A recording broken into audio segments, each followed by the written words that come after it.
Mga kababayan, huwag nyo nang hanapin ang mga pulis sa presinto sapagkat kami ay nasa inyo ng mga telepono. Dial 911, darating kami sa loob ng 5 minuto. Lilingkod sa bawat Pilipino at magbibigay ng tamang impormasyon para sa tahimik at maayos na Pilipinas. Police News Network, alagad ng batas, tagapagtaguyod ng balitang pulis, sandigan ng mamamayan, patnubay ng katotohanan. Kampo Krame, maghahatid ng pinakahuling kaganapan at nagbabagang balita. Ito ang PNN Police News Network. At ngayon, ang inyong mga tagapagbalita. Magandang araw, Bagong Pilipinas. Ako ang inyong alagad ng batas, tagataguyod ng Balitang Pulis, Patrolman Adrian Dayao. Maghahatid sa inyo ng tamang balita, kwento ng pulis at serbisyo para sa mamamayan, at ito ang PNP News Online, ang pangunahing balita ng Police News Network, alagad ng batas, tagataguyod ng Balitang Pulis.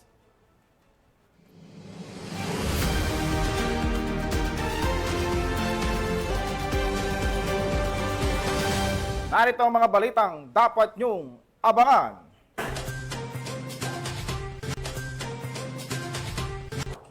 Northern Police District patuloy ang pagbibigay serbisyo para sa mga mamamayan ng Kamanaba. Eastern Police District tuloy-tuloy sa pagbibigay tulong sa mga nasalanta ng habagat. At Bulacan PNP, aktibong nakibahagi sa relief operation para sa mga apektado ng bagyo.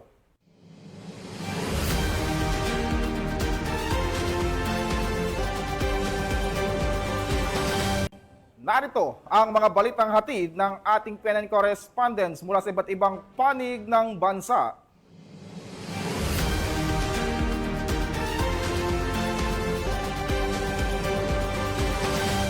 Simulan natin ang balita mula sa bahagi ng Luzon.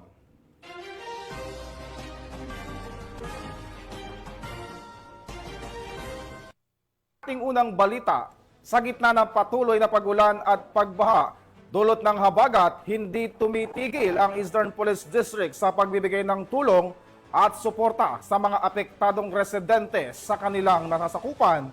Magbabalita dyan si Patrol Woman Jenny May Dulor.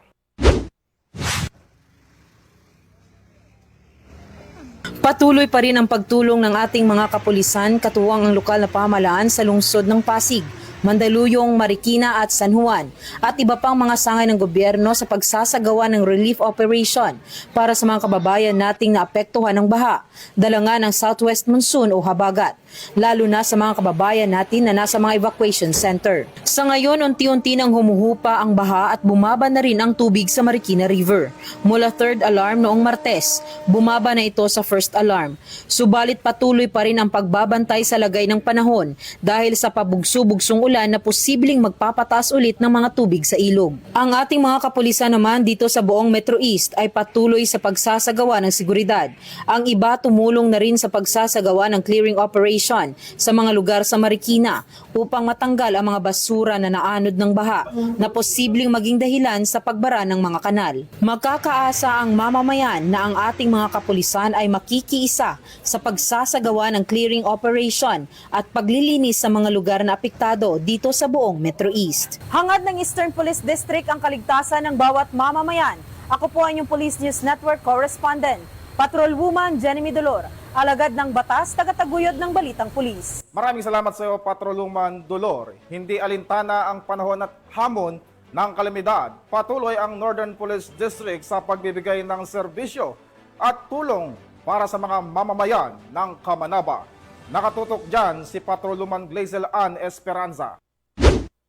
Bilang tugon sa epekto ng walang tigil na pagulan dulot ng bagyo na pinalakas pa ng habagat, patuloy pa rin nagsasagawa ng police assistance at pamamahagi ng relief goods ang Northern Police District sa mga apektadong residente sa Kamanaba area. Ang NPD ay tumulong sa iba't ibang evacuation centers at barangay upang matiyak ang maayos, ligtas at organisadong distribusyon ng mga food packs, hygiene kits, at iba pang pangunahing pangangailangan.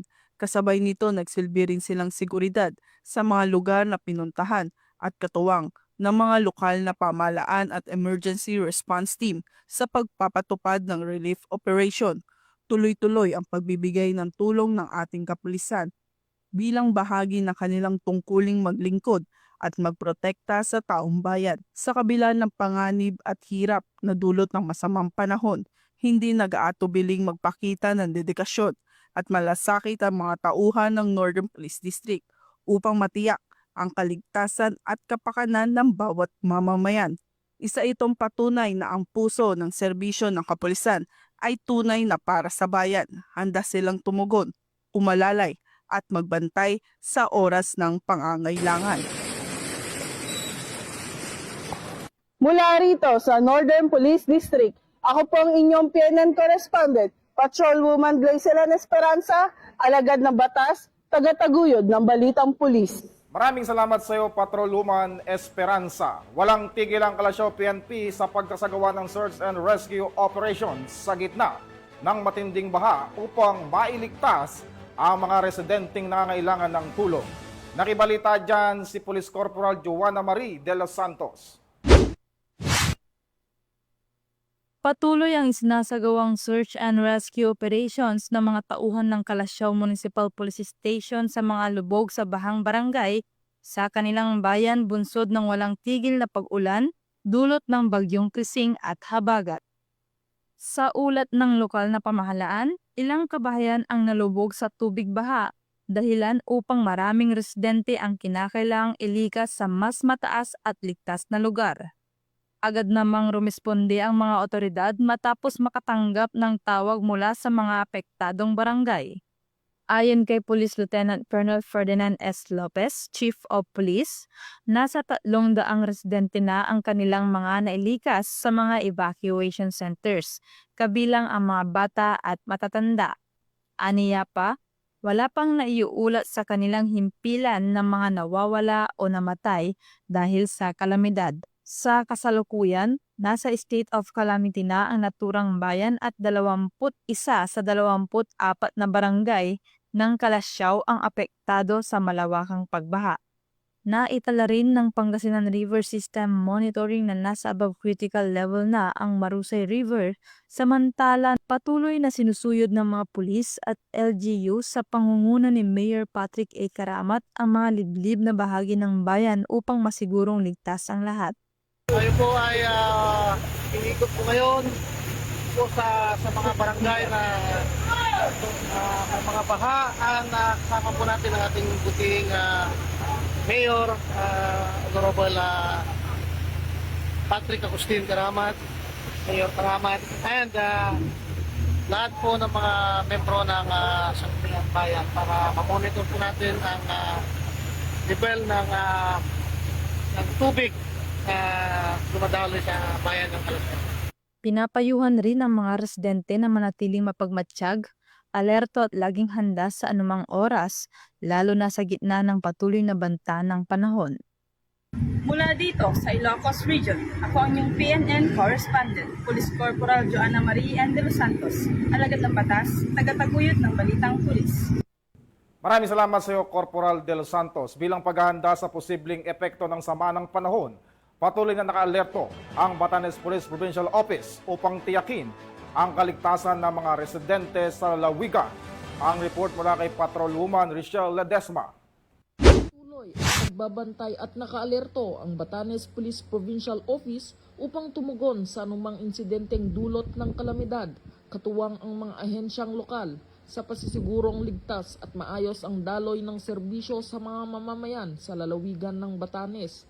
Pinangunahan ni Police Colonel Victorino B. Valdez, Provincial Director, Batanes Police Provincial Office, ang pagpapatibay ng search and rescue readiness ng PNP Batanes sa pamamagitan ng isang pulong at inspeksyon noong 19 ng Hulyo taong kasalukuyan. Dahil sa masusing paghahanda at koordinasyon, matagumpay na naisakatuparan ang mga disaster response activities mula sa road clearing operation upang alisin ang mga debris mula sa rockfall hanggang sa bayanihan work sa pag-alis ng mga bangka sa dalampasigan. gayon din ang pamamahagi ng family food packs mula sa evacuation centers. Samantala, patuloy ang pambansang pulisya sa pagpapaigting ng kahandaan at mabilis na pagtugon sa mga kalamidad upang agad na makapagbigay ng proteksyon, tulong at serbisyo sa mga mamamayan na apektado ng sakuna. Sa pamamagitan ng malawakang koordinasyon at pagsasanay, layunin nito na masigurong ligtas ang bawat mamamayan sa kabila ng anumang hamon ng kalikasan. Mula dito sa Lampak ng Cagayan, ako ang inyong Business Network Correspondent, Patrol Woman Ledesma, alagad ng batas, tagataguyod ng Balitang Pulis. Maraming salamat sa iyo, Patrolwoman Ledesma. Bilang tugon sa mga naapektuhan ng panalasa ng Bagyong Krising, aktibong nakibahagi ang Bulacan Police Provincial Office sa isinagawang relief operation sa iba't ibang bayan ng Nalawigan. Patrolwoman Perclisarin Javier sa Balita. Isang PNP sa isinagawang relief operation para sa mga nasalanta ng Bagyong Krising dito sa Regional Evacuation Center, Malolos, Bulacan.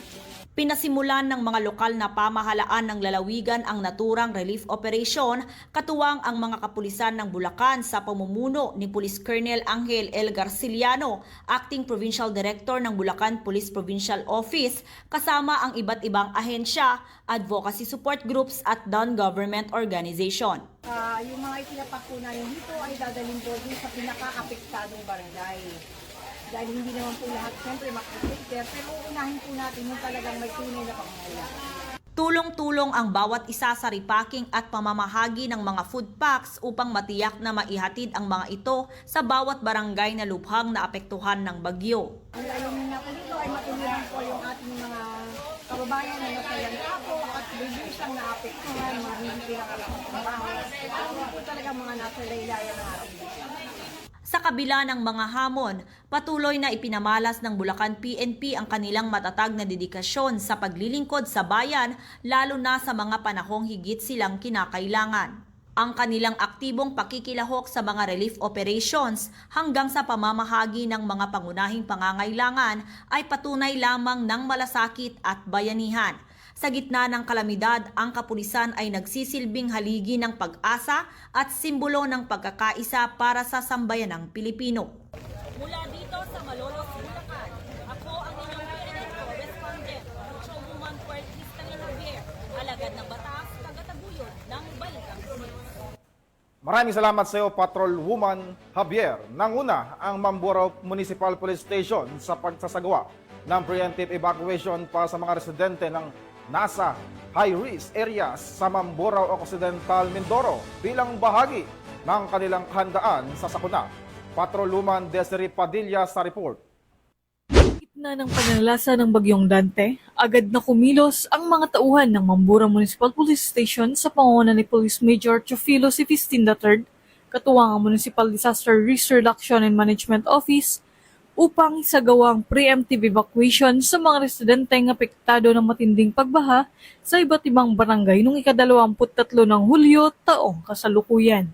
Hindi nag-aksaya ng oras ang mga kapulisan sa pakikipag-ugnayan sa mga opisyal ng barangay at mga kinauukulang ahensya upang mailikas ang mga residente mula sa mga kritikal na lugar.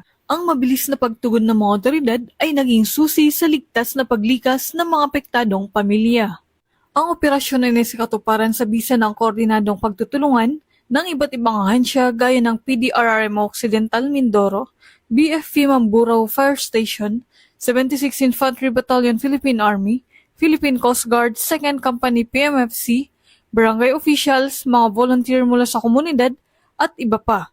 Pinatunayan ng mga pulis ang kanilang kahandaan at dedikasyon sa gitna ng kalamidad. Ayon sa Mamburao MPS, pangunahing layunin ng preemptive evacuation ang maagapan ang anumang kapahamakan dulot ng biglaang pagbaha at matiyak ang kaligtasan ng bawat mamamayan. Mahigpit ding pinatupad ng mga pulis ang maayos na sistema sa pagbibigay ng abiso at gabay sa mga residenteng nilikas. Nagpaabot ng pasasalamat ang pamahalaang bayan ng Mamburao sa pamumuno ni Mayor Attorney Glicero S. Almero III sa lahat ng tumulong sa matagumpay na operasyon. Aniya, ang tagumpay ng preemptive evacuation ay patunay ng kahalagahan ng pagkakaisa at maagap na pagkilos ng mga lingkod bayan para sa kaligtasan ng bawat Mambureño. Mula dito sa Calapan City, Oriental, Mindoro, ako ang inyong PNN correspondent, Patrolwoman Desiree Padilla, alagad ng batas, tagataguyod ng Balitang Pulis. Maraming salamat sa iyo, Patrolwoman Padilla. Samantala, hindi na nakaligtas sa batas ang dalawang pinaghahanap na personalidad matapos maaresto sa magkahiwalay na operasyon ang dalawang regional top most wanted persons na naharap sa kasong frustrated homicide. Police Master Sergeant J. Ford Junicio sa Balita. Bilang bahagi ng pinaigting ng kumpanya ng kapulisan kontra sa mga wanted person sa ilalim ng Uplan Pagtugis ng Criminal Investigation and Detection Group, isang lalaki na kabilang sa number 2 regional top most wanted person ang arestado sa Middle Quezon Hill, Baguio City nito lamang Hulyo taong kasalukuyan. Inaresto ang suspek sa bisa ng warrant of arrest kasong frustrated homicide na inilabas ni Honorable Manuel Cachura Singh, judge ng Regional Trial Court Branch 3, Baguio City noong Hulyo 16, 2025. Naging matagumpay ang operasyon dahil sa pangunguna ng Criminal Investigation and Detection Group Baguio City Field Unit, katuwang ang Baguio City Police Office, Police Station 1, Regional Intelligence Unit 14, City Intelligence Team Baguio City. Matapos basahan ng kanyang mga karapatan sa salitang kanyang naintindihan, ay agad namang dinala sa tanggapan ng Criminal Investigation and Detection Group Baguio City Field Unit para sa tamang dokumentasyon bago ito i-turn over sa naturang korte. Ang matagumpay na operasyong ito ay patunay lamang na seryoso ang ating kapulisan, tugisin at panagutin ang mga nagkasala sa batas para sa mas ligtas at bagong Pilipinas. Mula dito sa Police Regional Office Cordillera, ako ang inyong PNN correspondent, Police Master Sergeant J. Ford Junicio, alagad ng batas, tagataguyod ng Balitang Pulis. Maraming salamat sa iyo, Police Master Sergeant Junicio, upang siguruhin ang kaayusan, kaligtasan at kapanatagan ng mga evacuees. Mas pinaigting ng Taguig City Police ang kanilang presensya sa mga evacuation centers sa gitna ng patuloy na epekto ng masamang panahon. Yan ang balitang hatid ni Patrolwoman Mika May Bahiwag. Sa gitna ng matinding epekto ng habagat na nagdulot ng pagbaha sa ilang bahagi ng Taguig City, agad na kumilos ang Taguig City Police Station ng Philippine National Police upang tiyakin ang seguridad at kaayusan sa evacuation center ng Barangay Hagonoy. Ayon sa ulat ng City Social Welfare and Development Office o CSWDO, nasa kabuoang 476 na individual mula sa 119 na kabahayan ang pansamantalang inilikas noong Hulyo 23 taong kasalukuyan. Kabilang dito ang 126 na kabataang minor de edad, 15 senior citizens, 3 buntis at 9 na nagpapasusong ina.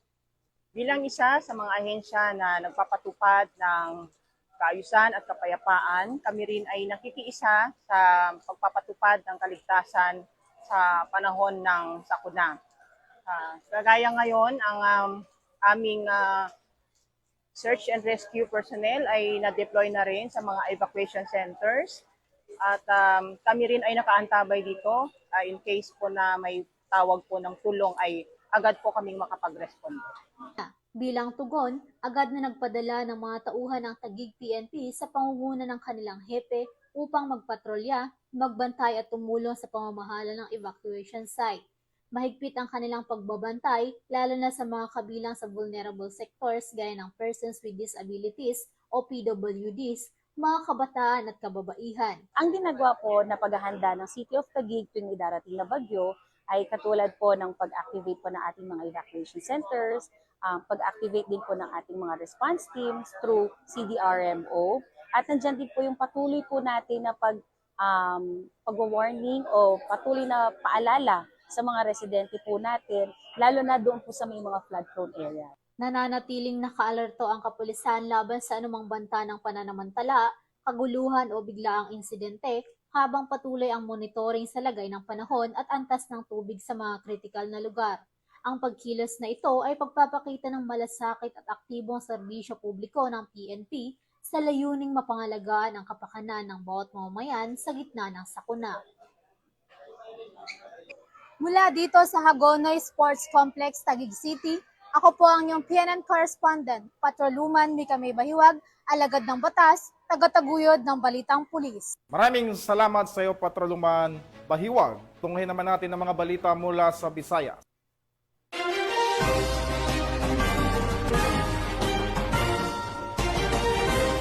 Bumagsak sa kamay ng batas ang isang binatilyo na kabilang sa top 10 most wanted person sa rehiyon ng Central Visayas matapos itong maaresto ng mga operatiba ng Cebu PNP sa isang operasyon sa Talisay City, Cebu.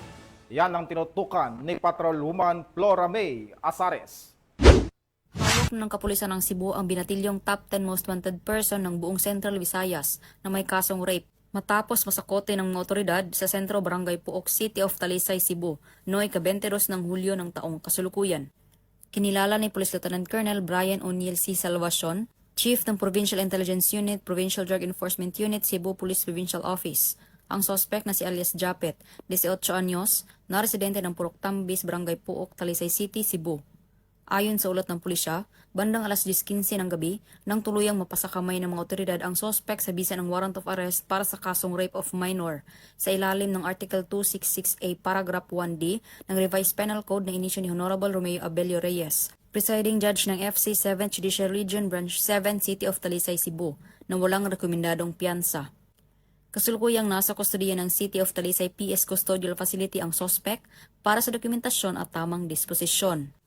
Ang pagkakaaresto sa isa sa top 10 most wanted sa Region 7 dahil sa kasong panggagahasa sa isang minor de edad ay patunay na walang ligtas sa batas ang mga umaabuso sa kabataan. Sa pamamagitan ng pinagsanib na puwersa ng Provincial Intelligence Unit ng Cebu Police Provincial Office at Talisay City Police Station, na ipakita ang matatag na paninindigan ng ating kapulisan para sa hustisya. Hinihikayat ang publiko na maging mapagmatsyag, isumbong ang kahina-hinalang gawain at makiisa sa laban kontra krimen. Sama-sama nating protektahan ang ating komunidad at ang mga kabataan. Mula dito sa Central Visayas, ako ang inyong PNN correspondent, Patrolwoman Flora May Azares, alagad ng batas, tagataguyod ng Balitang Pulis. Maraming salamat, Patrolwoman Azares. Aktibong lumahok ang mga tauhan ng Police Regional Office 6 sa isang bloodletting activity na layuning tumulong sa mga pasyenteng nangangailangan ng dugo. Ang report mula kay Patrolwoman Julie B. Albio. Na ng masungit na panahon ay matagumpay na isinagawa ng Police Regional Office 6 sa ilalim ng pamumuno ni Police Brigadier General Josefino D. Ligan RD Pro 6 ang isang makabuluhang bloodletting activity bilang bahagi ng selebrasyon ng ika-30 Police Community Relations Month upang patuloy na makapaglingkod sa mamamayan, lalo na sa aspeto ng kalusugan, sa Multipurpose Hall Camp General Martin Chifelo B. Delgado, Fort San Pedro, Iloilo City, nito lamang ika-23 ng Hulyo taong kasalukuyan. Ang aktibidad ay may temang Donate Blood as Gift, A Little Pain, A Life to Gain, na layuning itaguyod ang halaga ng pagbibigay ng dugo bilang isang regalo ng pag-asa at buhay. Aktibong lumahok sa aktibidad ang mga personel ng Pro 6 at mga miyembro ng Sambayanan Defense Force Multiplier na voluntaryong sumuporta at lumahok sa programa. Ang kanilang presensya ay patunay ng matibay na ugnayan at kooperasyon sa pagitan ng kapulisan at ng mga katuwang mula sa komunidad. Isa ito sa mga konkretong hakbang ng kapulisan sa pagpapakita ng malasakit at pagtugon sa pangangailangang medikal ng komunidad, lalo na sa mga pasyente na nangangailangan ng dugo. Isa ito sa mga konkretong hakbang ng kapulisan sa pagpapakita ng malasakit at pagtugon sa pangangailangang medikal ng komunidad, lalo na sa mga pasyente na nangangailangan ng dugo. Bilang pasasalamat sa lahat ng lumahok, libreng lugaw ang ipinamahagi sa mga donor at volunteers na nagsilbing simbolikong alay ng mainit na pagkalinga at pagkakaisa sa hangaring makapagligtas ng buhay. Naging matagumpay at organisado ang bloodletting activity na patunay ng kanilang dedikasyon sa tungkulin sa kapwa. Sa pamamagitan ng ganitong mga aktibidad, patuloy na pinapalakas ng kapulisan ang tiwala at suporta ng publiko sa kanilang mga adhikain tungo sa mas maayos at ligtas na bagong Pilipinas. Mula dito sa Western Visayas, ako ang inyong Police News Network correspondent, Patrolwoman Julibel Albior, alagad ng batas, tagataguyod ng Balitang Pulis. Maraming salamat sa iyo, Patrolwoman Julibel Albior. Narito naman ang mga balita mula sa bahagi ng Mindanao.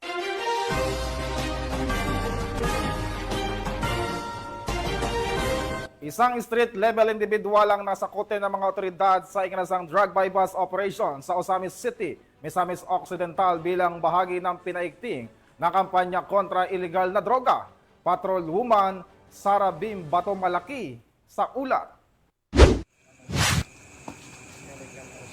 Natiklo ang isang street-level individual sa ikinasang drug buy-bust operation ng mga operatiba ng Osamis City Police Station sa Barangay Gangog, Osamis City, Misamis Occidental. Ito lamang ika-22 ng Hulyo taong kasalukuyan. Kinilala ni Lieutenant Colonel Harvey Avellanosa, officer in charge ng Osamis CPS, ang suspect na si Elias Roldan, lalaki, 35 anyos, isang construction worker at residente ng nasabing lugar.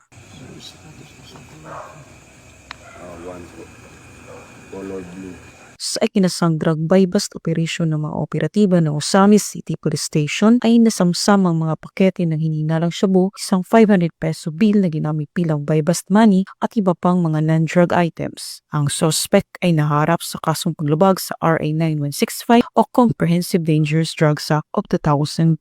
Mula dito sa Camp Capistrano, Gusa, Cagayan de Oro City, ako ang iyong PNN correspondent, Patrolwoman Sara Bemba Tumalaki, alagad ng batas, tagataguyod ng Balitang Pulis. Maraming salamat sa iyo, Patrolwoman Bato Malaki.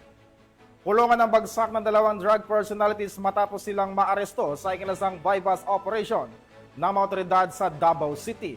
Narito ang detalye ng report mula kay Patrolwoman Bername Lapus. Arestado ang 2 individual sa sinagawang buy-bust operation ng Kalinan Police Station sa Barangay Talumo River, Kalinan District, Davao City nito lamang Hulyo 23 taong kasalukuyan. Kinilala ni Police Major Robel B. Saavedra, Station Commander ng Kalinan Police Station, ang suspect na si alias Tol, 18 anyos, walang trabaho, na residente sa Dorian Village, Barangay Kalinan, Davao City, at alias Raymond, 28 anyos, na parehong tinaguriang street-level individual. Na-recover mula sa mga suspect ang isang pakete ng hinihinalang shabu na may tinatayang bigat na 1.29 grams na nagkakahalaga ng humigit kumulang 8,772 pesos, isang cellular phone at buy-bust money na ginamit sa operasyon. Ayon pa kay Police Major Saavedra, nahuli ang mga suspect ng mga tauhan ng Kalinan Police Station sa koordinasyon ng Philippine Drug Enforcement Agency. Ang mga suspect ay kasalukuyang nasa kustodiya na ng nasabing istasyon para dumaan sa tamang disposisyon at mahaharap sa kasong paglabag sa RA 9165 o ang Comprehensive Dangerous Drugs Act of 2002. Samantala, patuloy ang Police Regional Office 11 sa pagsasagawa ng mga operasyon upang supilin ang lahat ng uri ng iligal na mga aktibidad bilang bahagi ng kanilang tungkuling panatilihin ng kapayapaan at kaayusan sa Rehiyon 11. Mula dito sa Rehiyon 11, ako ang inyong PNN correspondent, Patrolwoman Bername Lapus, alagad ng batas, tagataguyod ng Balitang Pulis. Maraming salamat sa iyo, Patrolwoman Lapus. Sa ating huling balita, sa tuloy-tuloy na pagpapaigting ng kampanya ng pulisya kontra ilegal na droga, arestado ang isang street-level individual matapos makumpiskahan ng baril at ilegal na droga sa South Cotabato. Alamin ang detalye ng report mula kay Patrolwoman Braylin Jean Cabonillas. Ng mga otoridad ang ilegal na droga at baril sa isang street-level individual sa isinagawang buy-bust operation sa Barangay GPS, Coronadal City, South Cotabato. Nito lamang ika-22 ng Hulyo 2025. Kinilala ni Police Lieutenant Colonel Peter L. Pinalgan Jr., hepe ng Coronadal City Police Station, ang suspect na si alias Bugoy, 30 taong gulang, isang vendor at residente ng poblasyon Tantangan, South Cotabato. Tandang alas 9 ng gabi nang isinagawa ng mga tauhan ng Coronadal City Police Station kasama ang South Cotabato Provincial Police Drug Enforcement Unit at 1st South Cotabato Provincial Mobile Force Company ang buy-bust operation kung saan naaresto ang suspect.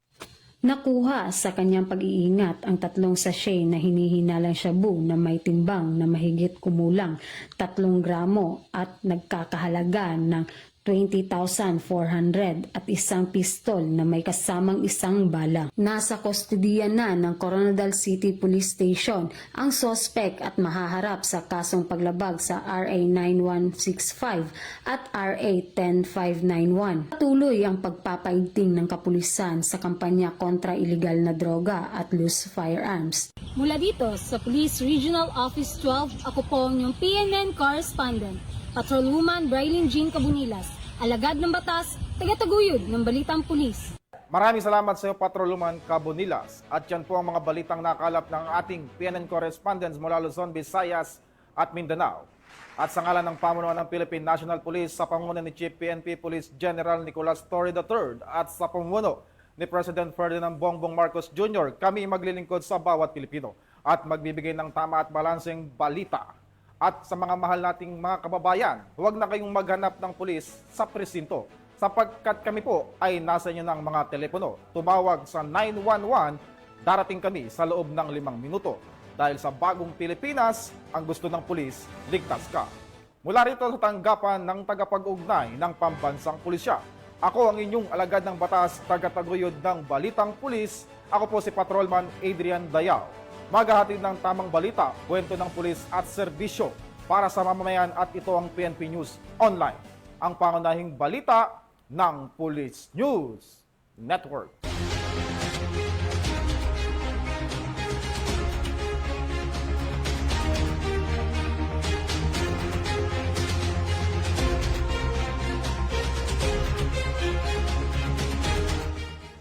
Police News Network, alagad ng batas, tagapagtaguyod ng balitang pulis.